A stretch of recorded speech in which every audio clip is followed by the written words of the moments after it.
For the News and Observer, I'm Dawn Vaughan, your host for this episode of Under the Dome for the week of Monday, June 26, 2023. I'm here today with State House Representative John Bell, a Wayne County Republican who is also the House Majority Leader. Thank you for doing this. Yeah, thank you. It's nice to be here with you. For y'all that are watching the video version, we're sitting in his office in the LOB. Before we started recording, I noticed there's a bench in his office. There he is. That maybe you've seen in the background of like some TV interviews, that sort of thing. It says Smith Warehouses. So where'd that bench come from? So that bench was actually my grandfather's. My grandfather had a little service station out in Botank, North Carolina, which is in Duplin County, off Norwood Isle Road, and his name happened to be Norwood Isle. So Spell that? Yeah, Norwood Isle. Okay. Yeah. Right. So that was my grandfather, and so I grew up sitting on that bench at the shop, is what we called it, and that's where I learned a lot about life. Drank Pepsi out of a glass bottle and ate square nabs, and it was good memories. And so when my grandmother and grandfather both passed away, and so when we cleared out the shop, my cousin got the bench, and then he gave it to me, and there it is today. That's pretty cool. And it's heard a lot of breaking stories because other members use our office to do interviews, and so there you go. So Pepsi is a very North Carolina answer. Have you been to the? Yes, I've been to the Pepsi store. I've been to New Bern. As a matter of fact, when I first got elected, I represented part of Craven County, and so I've got a sticker on my refrigerator at home that says "Friends don't let friends drink Coke." Oh, okay. So I'm a Pepsi. I'm a North Carolina guy. So yeah. Okay. All right. I've noticed in the, we'll talk about the legislative cafeteria at the end, but they have both Pepsi and Coke products, which I assume is some sort of bipartisan soda thing. I guess so. It must have been. The only time I got upset in the cafeteria is when they didn't order Mount Olive pickles. And so me being from Mount Olive, I wanted to make sure that our crown jewel was represented in the cafeteria. Plus, it just tastes better. So, yeah. Do you go to isn't there the pickle drop on New Year's Eve? So I've been to the pickle drop. The pickle company actually sits in Mount Olive at the corner of Cucumber and Vine. That's actually a real location. The pickle company is a huge success story, not just for our town, but to have a small brand that turned into a regional brand that's now a worldwide brand. Okay. And it attracts people from all over the country and the world to come to our little town to watch the pickle drop and participate in the festivities, and we're real proud of the work the pickle company does day in and day out. All right. So, of course, Bell grew up in Mount Olive. You went to UNC Wilmington. You've been in the House for 11-ish years, been Majority Whip since 2015. Well, started in 2015, then moved up to Majority Leader. Why'd you run at all, and how did you convince your caucus to make you Majority Leader? So how did I run for office, period? So it's a very interesting story. In 2007, a gentleman by the name of Efton Sager, who was a local county commissioner, was going to run for State House. At the time, Representative Lewis Pate was looking at running for the State Senate. And so Efton is a good family friend of ours and came to me and said, hey, would you consider running my campaign? I said, I never ran a campaign. He said, I never ran for state office. I said, so we'll figure it out together. And that was going into the 2008 election. So I ran this campaign. We were successful in a time where a lot of Republicans were not in 2008. And then in 2010, Lewis Pate came to me and said, hey, would you love what you did with Efton? Would you consider running my campaign? And so I worked with him in 2010 when the Senate and House flipped to Republican. And so got involved at local level that way, helping with campaigns, navigating through campaigns. Got active in the local party, was vice chair of the local party, and had a group of folks come to me and say, hey, we want you to run a race. And I said, great, who's the candidate? They said, we don't have one. I said, well, it's pretty interesting. So we met, talked about it. I put a great campaign plan together, and then ended up talking to my family and my wife about what it would look like if I ran for office. And so we jumped in, and I ran against a 3-term incumbent who was co-chair of the House Rules Committee and beat him in the Republican primary, I think by like 39 votes. How'd you do that? I worked my rear end off. Yeah. Knocked on doors, raised a little bit of money, went to every event I could go to meet people. At the time, that district was over 4 counties, so it was a pretty large area. Mm-hmm. I had a buddy of mine that knew how to work a computer and do graphics and play on the internet, and had another buddy of mine that liked politics, and we kind of put a ragtag campaign together, and just frankly outworked the incumbent. And so beat him in a very tight election, went through the whole process of recounts and canvasses and residency challenges and stressful nights. But at the end of the day, came out victorious, went on to win the general election, and there started my political story coming to Raleigh. You think the caucus kind of saw what you did in your own election? I remember so we had a big freshman class when I got up here, and I remember running for freshman whip. I was like, man, I can count. So there's two of them qualified to do that, and I got my butt kicked in the election. And so I spent the first year. Susan Horn is my LA today, was my LA then. And so I really learned a lot from her. She had been serving in the General Assembly at the staff level for a number of years, both in the House and Senate and clerk's office. So it was key for me to have somebody that knew the building. And so I spent the first 2 years really trying to understand the process, talking with members, getting to know members. And coming into my second term, our majority whip ran for majority leader. It was opening. I took a shot and was successful and then earned the trust of my colleagues, which helped lead me to become a majority leader when Representative Hager stepped out to go into the private sector.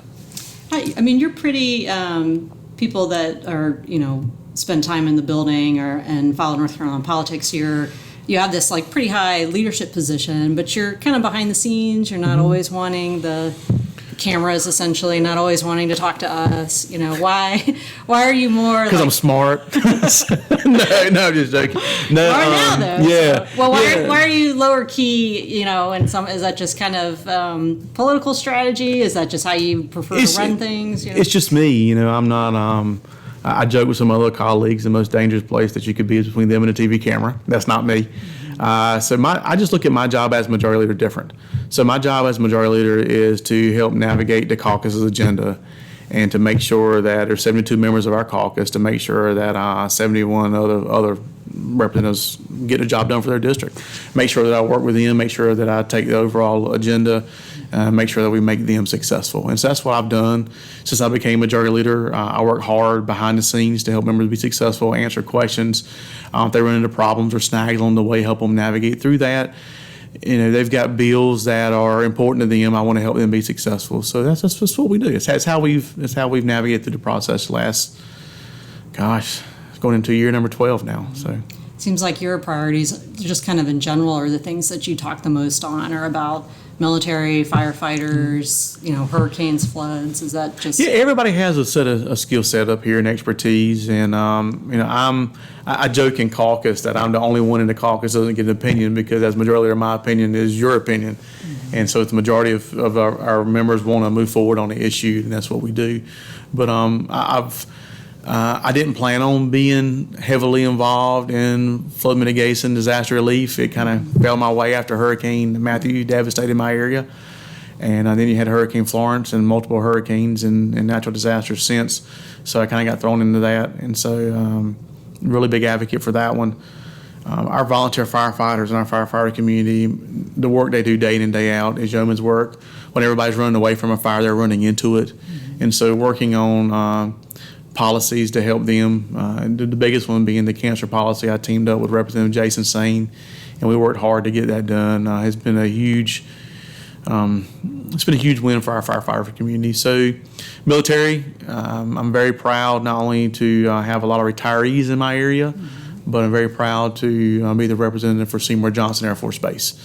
The 4th Fighter Wing, 4th but 1st, is a major part of our economy, not just in Wayne County, but also eastern North Carolina.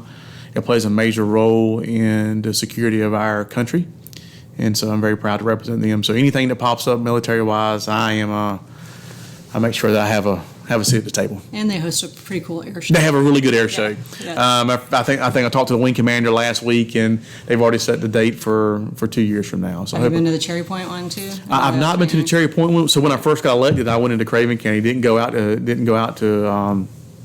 the Cherry Point area, but yeah. So I've been out there to the base a number of times. They're pretty cool. All right, we're going to take a quick break. When we come back, we'll keep talking to Majority Leader Bell.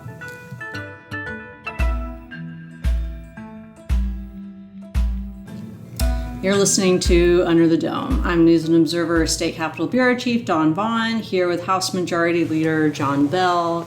We've got a lot to cram into the second half of this. We'll see how fast we can get through Let's do it. All right. Lightning round. So we were talking about things that you talk on, bills you sponsor. You don't really talk much on like the more controversial stuff this session, like abortion. I don't think you talked on at all, or you defer to the bill sponsor, that sort of But, thing. there's other people that have expertise and there are other bill leaders, but it becomes my job to do all the work behind the scenes to make sure that the votes are there, the people are in place. We have the caucus discussions. If we have members that have concerns, get with those bill sponsors and navigate through that. So a lot of the stuff I do with the bigger lift bills, budget, your more controversial bills are all done behind the scenes working with the bill sponsors. So some other behind the scenes controversial stuff that's happened this session.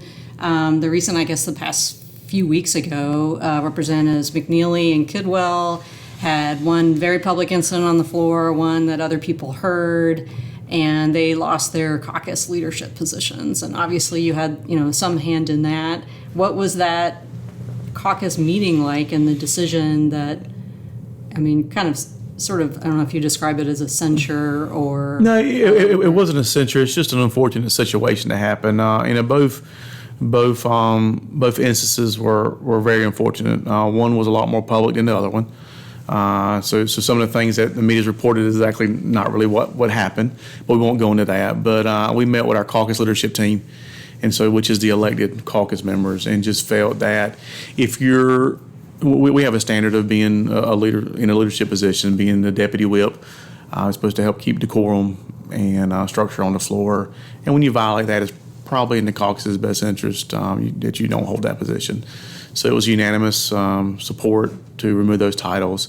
And Representative McNeely and Representative Kidwell both understood that, and we had a good conversation. Those aren't fun conversations to have. I hate that the situations happened, but they understood, and we want to protect the integrity of the caucus, and so they said they would resign those positions. We announced to the caucus, everyone understood, and then we went on with business. Was there any discussion or thoughts on their representation on committees or leading committees, or any of that should change? No, ma'am.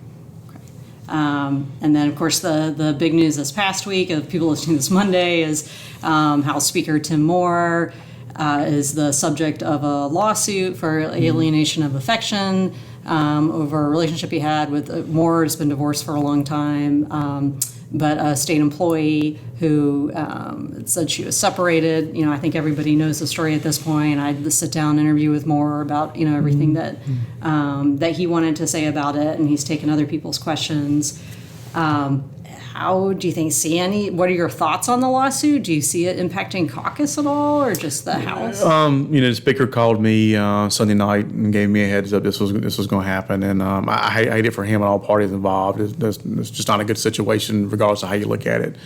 But it became my job to make sure that the caucus stays focused. We have a budget to get done. We've got bills to get done. And so the Speaker's been very public about the issue, and it was my job to make sure that we keep the trains running and maintain decorum in our caucus and move forward. So that's what I've been focused on this week. And that's why we're here on Thursday, and we got through the week, and we'll navigate through next week.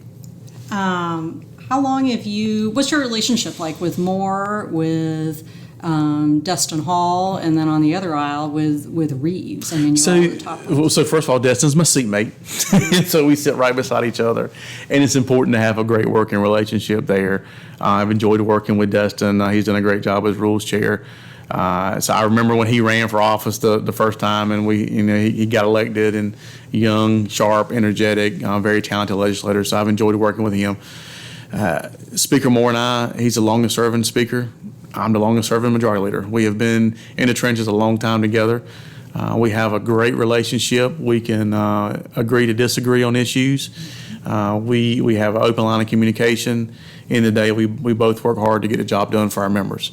And so he's responsible for the body as a whole, all 120 members, and I'm responsible for the Republican caucus. And we work hand in hand to make sure that the job gets done. So we got a great working relationship both inside and outside the building when it comes to campaigns, et cetera. We'll crisscross the state. During campaign time, it's funny. There's been multiple times where I've been in the western part of the state, he's been in the eastern part of the state, and we're talking. I'm like, man, we really messed up schedules, because that way you can go home and I can go home. But a good working relationship, and it's been that way for a long time. It's no secret. It's been pretty public. Robert Reeves and I, Representative Reeves and I, have a great working relationship. Friends inside and outside the building. And so enjoy working with him on issues too. You're pretty good friends with someone in the other chamber, with Senator Perry. Yeah. I've known Senator Perry for a long time, and we've been good friends. And in the first podcast that he did, he told everybody we were hunting buddies, and that's true. So we got into duck hunting together, and he's my plus one when it comes to cool duck hunting adventures. What's something that that people don't know about Perry? I asked him that when he was on. I think So there's multiple personalities of Senator Perry. I won't go into all of them on record, but Jim is a chief operating officer by trade. That's where he has a professional career. And so when he first got elected, I was like, man, you're going to have a really hard time because it does not work the way you think it's going to work. And so we have to have conversations from time to time about dysfunction structure. Someone that's come from a very structured environment to come to the political world, it can be a little nerve. It can be a little challenging at times. So yeah. I noticed he changed his Twitter photo recently to Grouchy Smurf. So I think he can get a little grouchy at times, and but we've been great friends. Our families have been great friends, and it's been fun serving with one of your good friends. All right. So we talked a little bit about the budget. Before we get to that, I'm going to save that for part of my headliner. You've endorsed somebody for president already. I did. I was the first state official to step out and endorse Governor DeSantis. I've been a fan of what he's done in Florida since he's been governor. It doesn't mean that I don't dislike the other candidates. It doesn't mean that whoever the nominee is, I'm not going to support, because I'm going to support a Republican nominee for president because I just feel like that's the best path for our country. But I think Governor DeSantis brings a different style, a strong conservative background, strong conservative governance stance, and I feel like we need some new blood in Washington. So I'm hoping that he's successful in the primary. What has he done that you like as far as legislatively, or things that he's done? You look at the way COVID was handled in Florida, the sheer size of the economic growth of the state of Florida. Plus, he has, in politics, you have people. It's very easy to get in your corner and stay in your corner. He's been able to reach across the aisle. He's been able to win places in Florida that Republicans just haven't won for a long time, or frankly haven't won. And so as in politics, I like to grow our party. I like to grow our presence. I like to grow our representation. And he's someone that has successfully done that in Florida by leaps and bounds. He's picked some fights with Disney World. Well, he's picked some fights with Disney World. He's picked some other fights too. Yeah. But I also like his always on offense style. He's always on offense. He's always moving forward. Florida has been very successful the last couple of years. And so some of the policies that you have seen enacted in Florida, you see enacted in the state, especially on the economic side. He made a point to talk about the economic growth of Florida. Mm-hmm. And, of course, I hope to overtake that at some point in time here in North Carolina, because we're really aggressive on our economic growth here. They have a lot more beaches there. They've got a lot more people too, and of course they're surrounded by water, which helps out the tourism industry. And the weather. And the weather. Not in hurricane season. Well, and I actually lived in Florida for a couple of years. So I lived down in Panama City Beach in my younger days, but a big fan of what he's done down there, and so yeah. So since we're talking about higher office, you've mentioned in the past that you'd be interested in being speaker. If you stay in the House, would you run for Congress or anything else, or Council of State? I feel like that my skill set and what I bring to the table is best used in state government. So there's a place and time for that to happen. I hope that years down the road I just believe that there's a place and time for that to happen. And I've got a family at home. I got an 8.5-year-old daughter. I did not realize how important that half is when you're 8 years old. Yeah. And so my wife and daughter, I'm blessed to be able to go home every night and see them. I want to see my daughter grow up. So I feel like I have a couple more years left to serve. And there'll be time for somebody to come up here and bring new ideas to the table. So I'm not a lifer by any means up here. But no, I feel like state government's where I need to be. What's your commute? Like an hour and a half? Oh shoot, no! I can do it less than an hour with this new highway infrastructure and investment we've put in. I can do it about 50 to 55 minutes on a good day. We're gonna see up in the speed limit bills. No, because people drive too fast as it is. But if I can do it in about 50 minutes, if there's no traffic. And so, but somebody always messes up at that 70 interchange on 40 from Garner. So it's normally an hour and 15 minutes. So, yeah. All right. So let's talk about food. Again, the legislative cafeteria. What's your favorite thing? What's your pick there? Fried chicken, macaroni and cheese, and banana pudding. Oh, okay. And I enjoyed it so much that my doctor told me I needed to lose some weight. So I hit that husky level. Fried chicken is Tuesdays. It's really good. And Thursdays sometimes. So okay. So the fried chicken is great. They got really good macaroni and cheese. They used to have. They stopped doing that some. So I had like to convert to green beans and broccoli for my health. But that banana pudding is delicious. Okay. All right. I think we probably had more votes for fried chicken than anything else, but it because really it's good. Yeah, I think even people who don't only have the cafeteria as a choice. And so now when I go in there, I try to eat a salad and eat healthier. And they got a great salad bar, but I will break down and get that. I'm not gonna lie, I mean 2 or 3 scoops of banana pudding, not just one, but it's good. You gotta, if you're go and if you're doing it. All right, so we're down to headliner of the week. Who or what is your headliner of the week? Demon Deacons win College World Series. Okay. So they've had an outstanding run, a great season. As we're taping this, they got a big game tonight. I hope they're able to knock off LSU, and it would be a awesome experience to have them come to the North Carolina General Assembly as national champions. Yeah, that would be cool. My headliner is July, hot budget summer, July 2023, which is late, but not really. It's actually early. I make the jokes every year with the budget that, is it like going to be fall, whatever. We're kind of early, even though it's past the fiscal year. Kind of, but not really. I know, right? No, it's legislative time. You always shoot for that July mark. Yeah. And our budget chairs have done an outstanding job. They're working real hard on the House and Senate side. And so I think by the end of the month, we'll be really close to a budget agreement. You should probably see us vote on it on the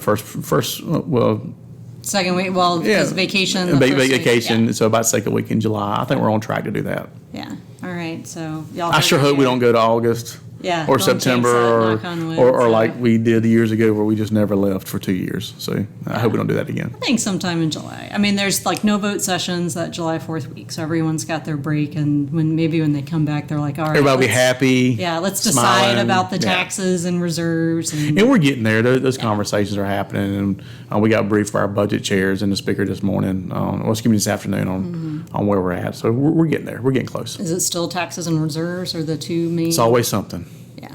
It's always something. But raises are pretty settled, right? For the most part, and then you got to look at the additional the taxes. You got to look at some other appropriation issues that are still out there. You want to announce the raises amount for any state employees listening? No. Okay. I'm not going to steal the budget folks' thunder. So they've done a really good job. All right. Well, we're out of time. I'd like to thank, Majority Leader Bell. Hey, thank you for your time. Thank you for coming to visit. So, and his office in the LOB for those of you that are watching the recording of it. So, all right. For the News and Observer, I'm Vaughan. Thanks for listening, and we'll talk to you next time.